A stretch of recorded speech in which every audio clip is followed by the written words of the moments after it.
Hi, welcome home my channel. In this video I talking about story of money. Let's go. Title: Amin's journey to the world of money. Amin was a young man who lived in a middle-class family in Tehran. He had always been interested in economics and history, and during every opportunity he had, he would study the evolution of human societies and financial systems. Amin, who was a student of economics at university, was deeply fascinated by the economic transformations throughout history.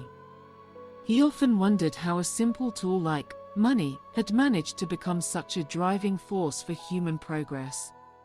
One day, while studying in the university library, Amin suddenly found an old map between the pages of a book. The map appeared to lead to a world of the past, a place where Amin could potentially travel through different historical periods and directly experience the major transformations in money. First journey: ancient world and the beginning of barter. Amin eagerly followed the map, and in the blink of an eye, he found himself in the ancient world. It was a time when humans still relied on rudimentary barter systems to exchange goods. In a Sumerian marketplace, Amin saw that people exchanged goods like wheat, dates, and even animals, without using any form of money. Amin curiously asked one of the market people, "How can you conduct transactions without money?" The market person replied, "We exchange what we have for what others have. But sometimes what we need is not in someone else's possession. This causes a lot of problems for us." Amin realized that the barter system still had many problems, and thus, something needed to be invented to facilitate trade. Second journey: the birth of coins in Lydia, Asia Minor. After passing through this era, Amin traveled to Lydia in Asia Minor in the 6th century BCE. This was where the first metal coins were struck. Coins were not only easy to carry but also allowed people to conduct transactions more efficiently. Amin stood in a marketplace, amazed as people used small metal coins to buy and sell goods. He approached one of the merchants and asked, "How can these coins have value?" The merchant smiled and said, "These coins represent a certain amount of gold or silver, which is extracted from specific resources. People trust these coins because they know their value is defined." Amin realized that coins gradually solved many of the problems caused by the old barter system. This invention allowed the financial and economic system to take a new form and become a global standard. Third journey: paper money in ancient China. Amin's next journey took him to China in the 7th century CE, where paper money had been invented. In this time, paper money was used to facilitate trade between different regions. Amin walked through the streets of Beijing, observing people using paper money to buy and sell goods. He realized that this form of money had no intrinsic value like gold or silver. Instead, its value was supported by the authority of the government. Amin approached one of the merchants and asked, "How can these pieces of paper be valuable?"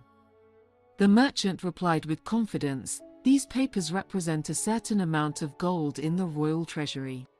People trust these notes because the government backs them."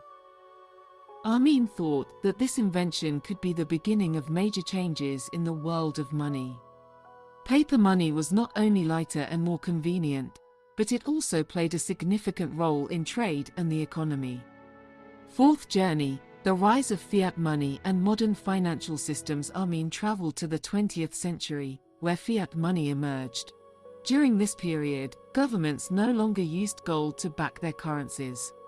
Money no longer relied on its intrinsic value but instead on public trust and government policies. Amin stood in the streets of New York, observing people using paper banknotes to conduct complex financial transactions. He approached one of the economists and asked, "How can money that isn't backed by gold still have value?" The economist answered, "This money is valuable because people trust governments and global financial systems.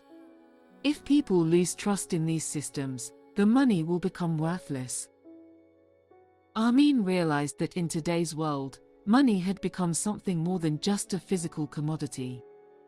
Fiat money was the result of complex social, economic, and political interactions.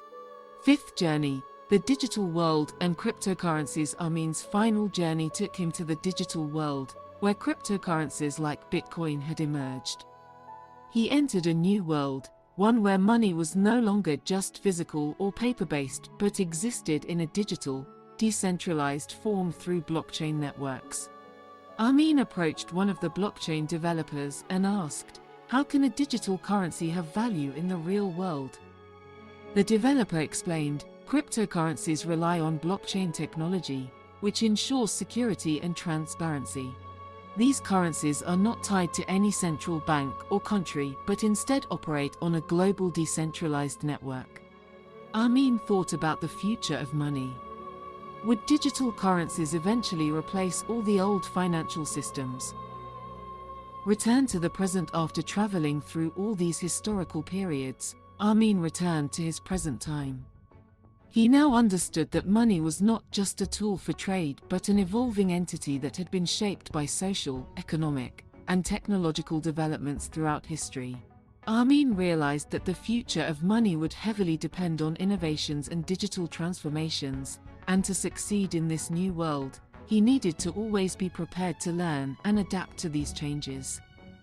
Thanks for watching this video. Have a nice time and goodbye.